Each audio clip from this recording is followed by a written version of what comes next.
Maligayang pagdating sa Nightmare Stories.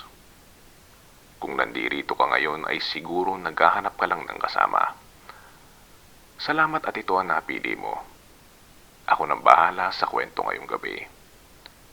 Pero babala lang, ang mga kwentong ibinabahagi ko dito ay hindi pangkaraniwan. Krimen, paranormal, mga may kwentong may bigat. Pero huwag ka mag-alala, sasamahan kita hanggang dulo. Di kita iiwan. Hayaan mong dalhin kita sa kwento. Tara, simulan na natin. Ang huling sayaw sa Ozone. Dear Sir Lancelot, hindi ko alam kung bakit ko pa sinusulat to ngayon. Baka kasi gusto ko na ring matapos. Gusto kong maibsan yung bigat na dala ko mula pa noong gabing yon.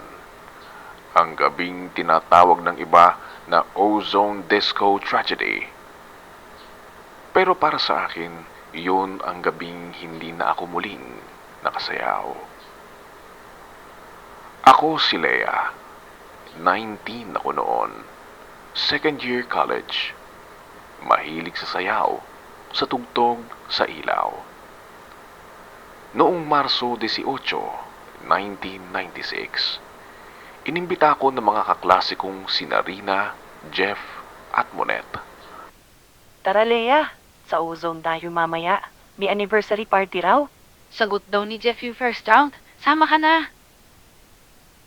Ozone Disco Club. Sikat yon sa Quezon Avenue. Wala pa kaming dalang kotse, kaya jeep lang kami mula Espanya. Tawanan, kilig, at plano ng gabing walang katapusan. Hindi ko alam, yun na pala ang gabing huling makikita ko ang ilan sa kanila. Habang papalapit kami sa building, napansin kong parang may kakaiba sa hangin. Mainit, oo. Pero may amoy. Parang sunog na wire. Shh! Wala yan! Sabi ni Jeff. Maraming ilaw kaya ganyan. Nung pumasok kami, halos matabunan ako ng tunog ng techno beats. Yung tipong dumadagungdong sa dibdib mo. Ang ilaw ng laser ang kisay ng mga katawan. Ang usok na humahalo sa tawa. Pero may isang bagay na nakapukaw sa akin. Sa may entrance sa gilid ng pader, may nakatayong lalaki. Hindi siya sumasayaw. Hindi rin umiinom. Nakaitim. Nakatingin lang sa amin. Parang may hinihintay. Nung tumingin ako ulit, nawala na siya. Leia, halika na. Sayo na. Hinila ako ni Rina. Wala na akong inisip. Sinundan ko na lang ang tugtog. Ngunit habang lumalalim ang gabi, may mga naramdaman akong kakaiba. Parang bumibigat ang hangin. May kumikislap sa kisame na parang apoy, pero mabilis din nawawala. Tapos may sumisigaw sa DJ booth. Hey yo! Check the lights! It's flickering! Pero mabilis ding tinabunan ng sigawan ng mga tao. Mga bandang 12:00, dumami na ang tao. Siksikan, parang wala ng espasyo kahit tuminga. Nagpaalam ako sandali. Teka lang. Lalabas ako. Ang init eh. Pero ang sabi ng guard, Ma'am, bawal muna lumabas. Full house na eh. May hirapan kayong makapasok ulit pag lumabas kayo. Hindi ko alam bakit. Pero sa sandaling yun, parang may malamig na dumampi sa batok ko. At may bumulong sa tenga ko. Isang tinig na mahina, pero malinaw. Huwag ka nang bumalik. Napalingon ako. wala naman tao.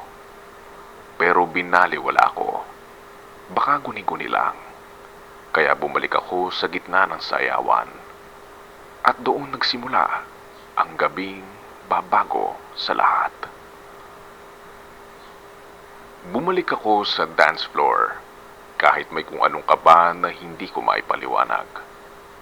Ang ilaw ng disco ball ay parang mga mata na umiikot sa amin. Nagbabantay, nagmamasid. Ang bawat tawa, bawat indak, parang huling hininga ng kabataan na walang kamuwang-muwang sa mangyayari. Pinilit kong makisabay kina Rina at Jeff habang si Monet ay umorder ng alak.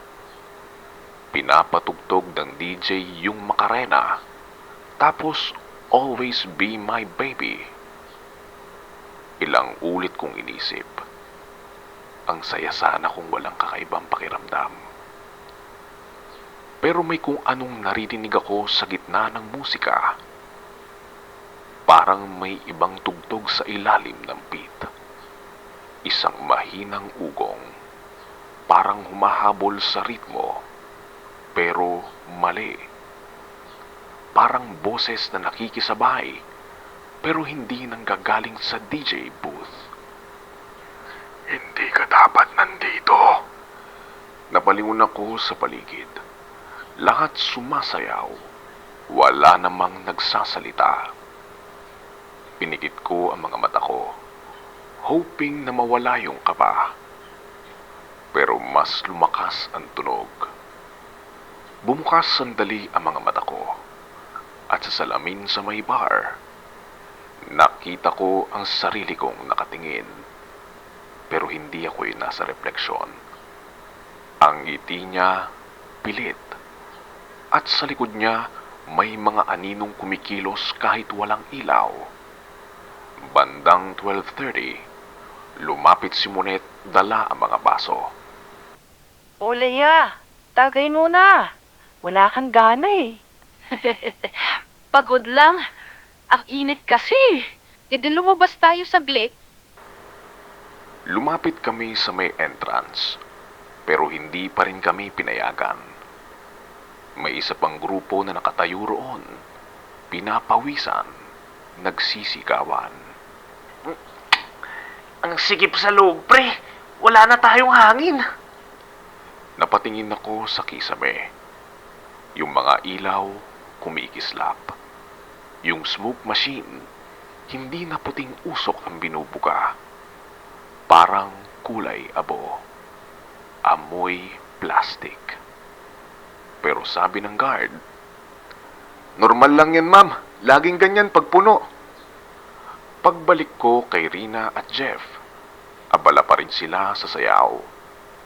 Nagtatawanan, nagtutulakan, parang walang mangyayari. Ang daming estudyante, ang daming kabataan, mga may pangarap, mga nangarap lang ng isang gabing walang problema. Pero sa gitna ng kasiyahan, bigla kong napansin yung lalaking nakaitim ulit. Nasa may gilid ng DJ booth. Hindi siya sumasayaw. Hindi siya umiinom. Ngayon, nakatingin siya sa kisame. Tumingala rin ako, at doon ko nakita. May maliit na apoy sa gilid ng pader. Parang baga lang. Mabilis kong siniko si Rina. May sulog. Ha? Saan? Pero pagtingin namin ulit, wala na. Usok lang. Tapos tumunog yung isa sa mga ilaw. Parang pumutok. Nagsigawan ng iba. Pero mabilis din silang natawa. Akala nila parte ng palabas. Ang lalaking nakaitim, wala na naman. At ang musika, biglang tumigil ng ilang segundo. Tahimik. Tapos bumalik. Mas malakas pa. Mga 12:45 na siguro.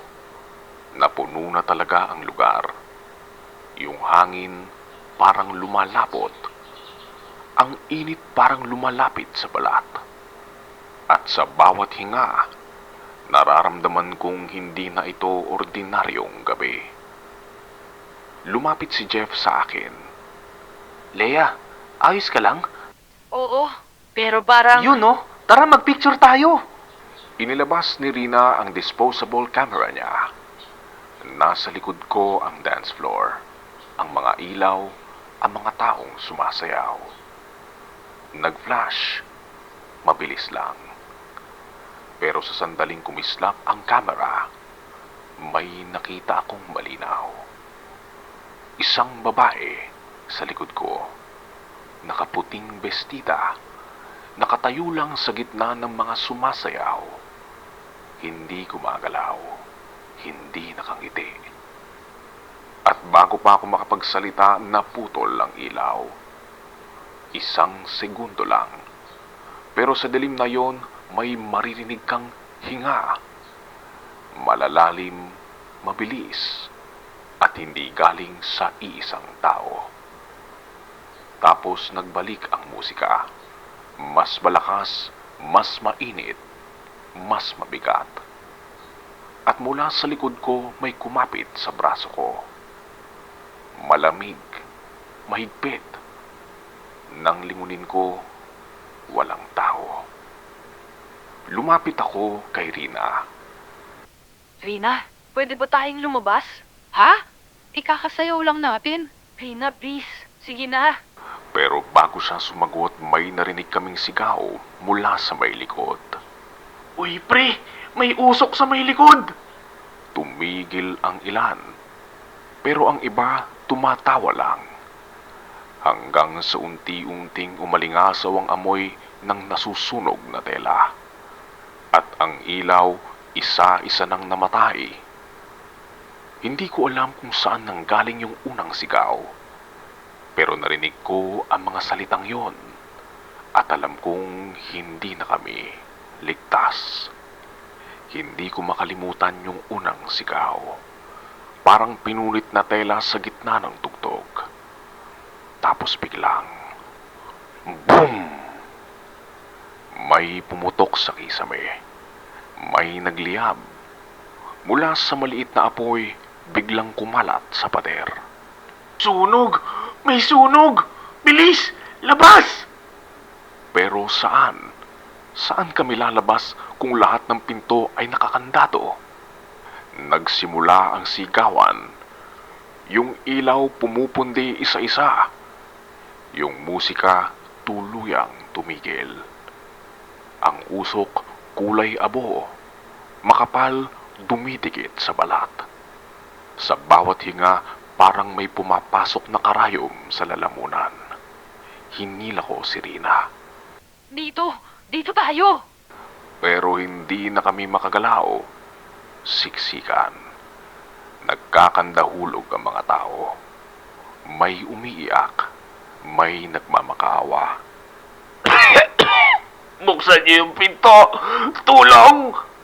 Nakita ko si Jeff sa gitna ng usok. Sinusubukan buhatin si Monet. Yung buhok niya nagliliyab. Sinubukan kong lapitan, pero tinulak ako ng agos ng mga tao. Parang dagat ng takot. Bawat isa gustong mabuhay. Naramdaman ko ang init. Hindi lang basta init, kundi yung uri ng init na parang niluluto ka ng buhay.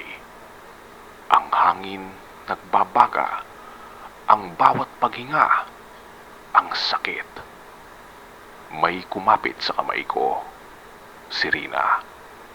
At Leia, huwag mo akong bitawan. Hindi kita bibitawan.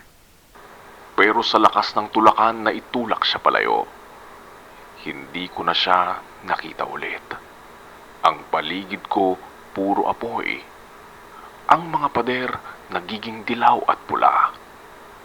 Yung mga ilaw na dati kong hinangaan, ngayon parang mga matang nanunuya, kumikislap habang kami ay nasusunog. May bumagsak na kisame sa may likod. Narinig ko ang mga sigaw ng mga natabunan.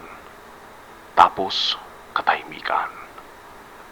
Tahimik, pero puno ng hinga, ubo at dasal. Ama namin sumasalangit ka, sagbay ng alam mo, mabasa amin ang kaharian mo. Hinila ko ang sarili ko papunta sa may pintuan, pero sarado pa rin. May mga lalaki na binabasag yung salamin gamit ang silya. Isa sa kanila napaso agad. Wala kaming makitang daan. Hanggang sa may isang narinig akong malakas na crack. Bumigay ang kisame. Lumiyab yung speaker sa itaas. Tapos bumagsak sa gitna ng dance floor. Yung apoy kumalat sa sahig. Parang sumasayaw din.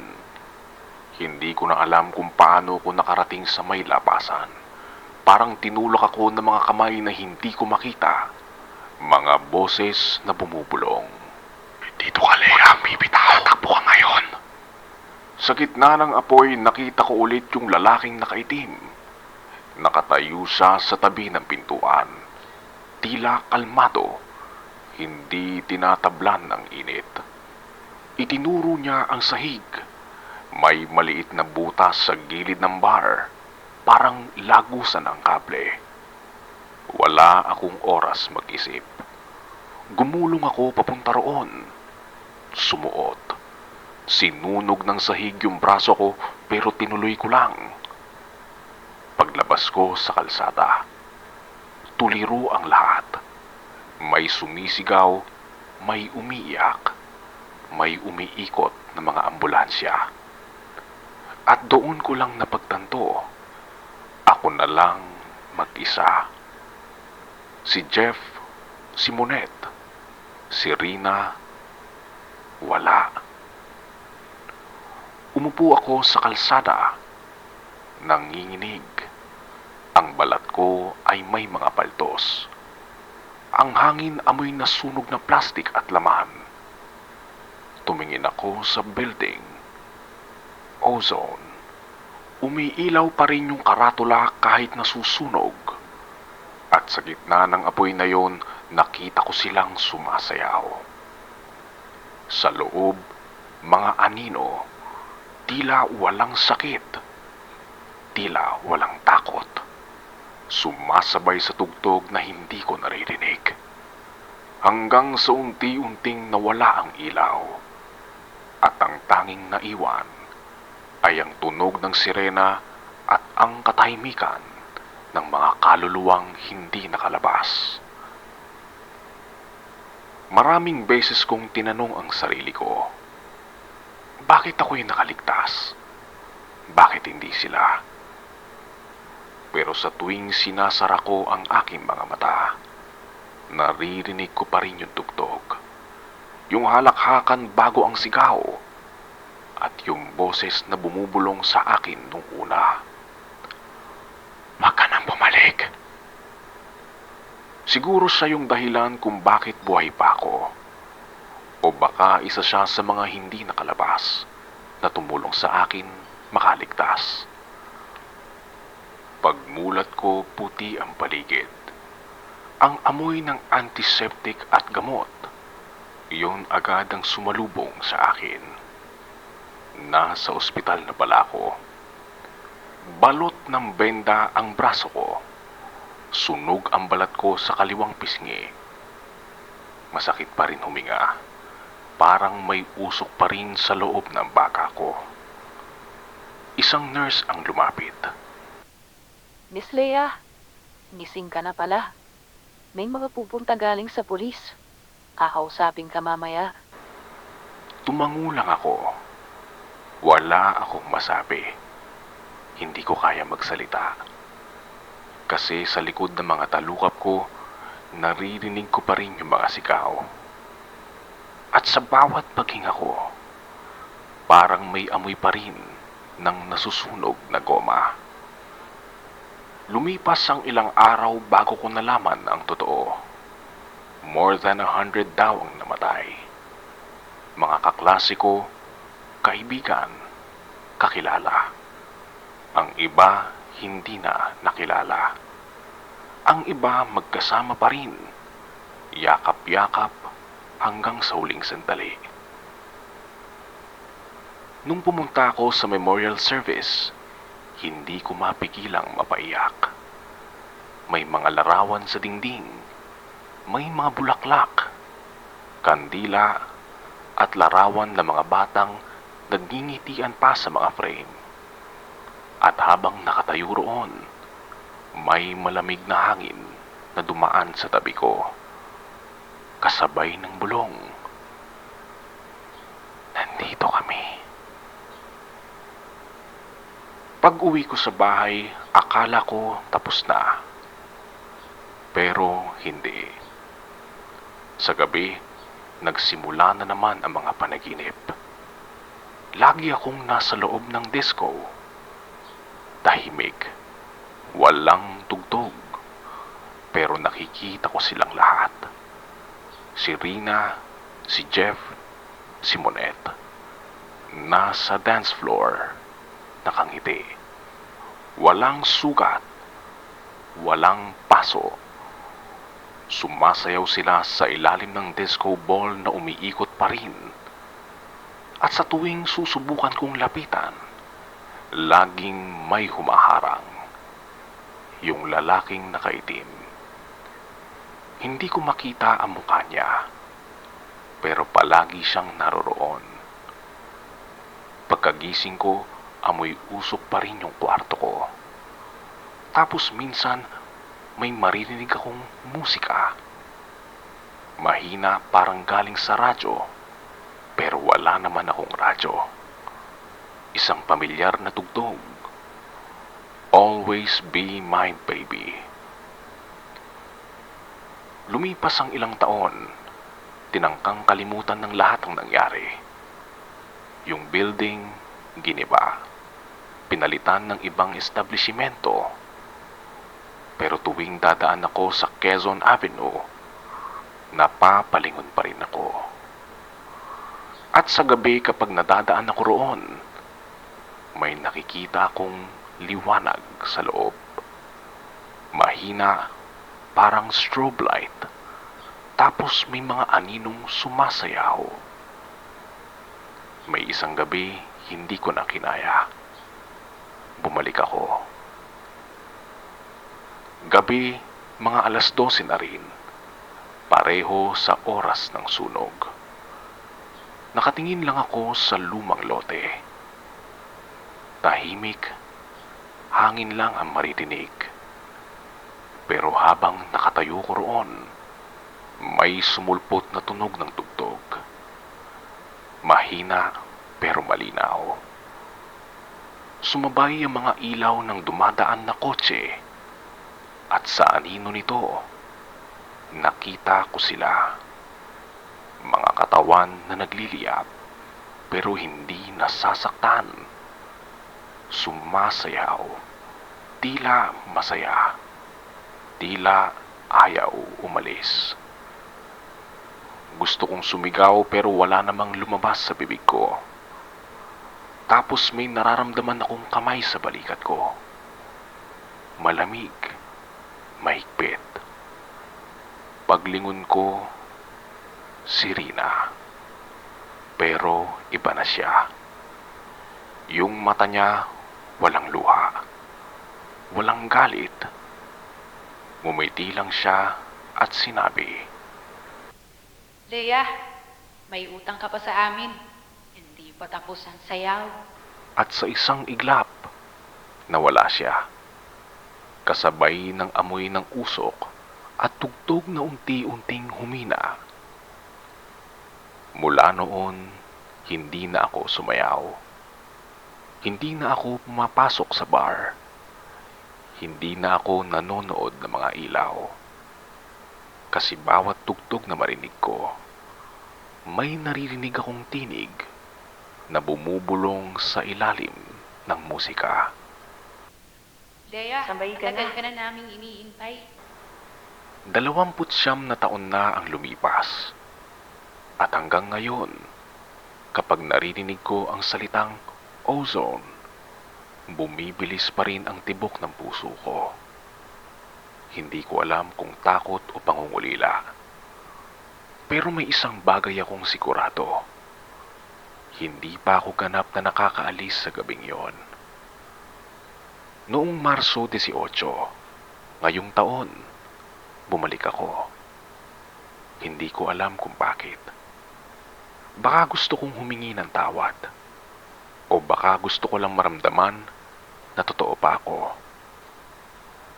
Yung dating building, matagal nang wala. May bago ng establishmento. Maliwanag, malinis. Parang walang madilim na kasaysayan. Pero sa ilalim ng bagong tiles, alam kong naroroon pa rin sila. Ang mga yabak namin, ang mga sigaw, ang mga pangarap na hindi na natupad. Bit-bit ko yung lumang litrato namin, yung kuha ni Rina bago namatay ang ilaw. Doon kami nakangiti. Pero ngayong tinitignan ko, napansin kong may isa pang mukha sa likod namin. Malabo pero naroroon. Yung lalaking nakaitim. Ang tagal ko siyang pinagmasdan. At habang nakatingin ako, parang gumagalaw siya. Dahan-dahan, palapit. Pumasok ako sa loob ng bagong gusali. May mga tao, may mga ilaw, may musika. Pero sa tenga ko, iba ang naririnig kong tugtog. Hindi tugtog ng ngayon. Tugtog ng 1996. Yung parehong ritmo, parehong tibok, parehong halakhak.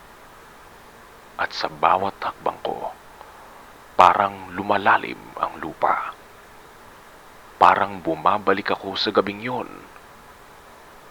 Paglingon ko sa salamin sa pader, hindi ko na nakita ang sarili ko. Ang nakita ko ay ang dance floor, buong buo, makulay. At naroon silang lahat. Si Rina, si Jeff, si Monet. Nakangiti, sumasayaw. Leia, Sabi ni Rina. tara na. Huling sayaw na natin. Hindi ko na alam kung totoo pa yung luha ko o guni-guni ko lang. Pero sa sandaling yon, nawala lahat ng takot ko. Lumapit ako. Inabot ko ang kamay niya. Malamig, pero pamilyar. At sa sandaling magtagpo ang balat namin, bumalik ang lahat. Ang musika, ang init, ang ilaw, ang sigaw. Pero ngayong gabi, walang apoy, walang sakit, walang sunog, kundi sayaw lang. Sayaw ng mga kaluluwang hindi natapos, sayaw ng mga iniwang hindi na nakabalik. Pagmulat ko, wala na sila. Tahimik ulit ang paligid. Ako na lang mag-isa sa gitna ng walang laman na sahig. Sa kamay ko, yung lumang litrato. At sa litrato, ngayon 5 na kaming naroroon. Ako na rin, nakangiti, nakasuot ng itim. Sir Lancelot, kung maririnig mo tong liham ko at maramdaman mong may malamig na hangin habang nagkukwento ka, huwag kang matakot. Baka isa kami sa mga nakikinig. At baka gusto ka lang naming imbitahan. Isa lang naman ang gusto naming sabihin. Walang katapusan ang sayaw, Sir Lancelot. At minsan, hindi lahat ng nakaligtas ay talagang ligtas. Dito na nagtatapos ang ating kwentuhan. Maraming salamat at umabot ka dito sa dulo. Sana kahit papaano, napasaya kita. O natakot kita. Pero meron lang sana akong pabor na hihingin sa'yo. Huwag mo sanang kalimutan mag-subscribe para makakwentuhan pa kita na mas matagal. Hanggang sa susunod na episode, huwag mo sanang kalimutan magdasal. Hanggang sa muli, paalam.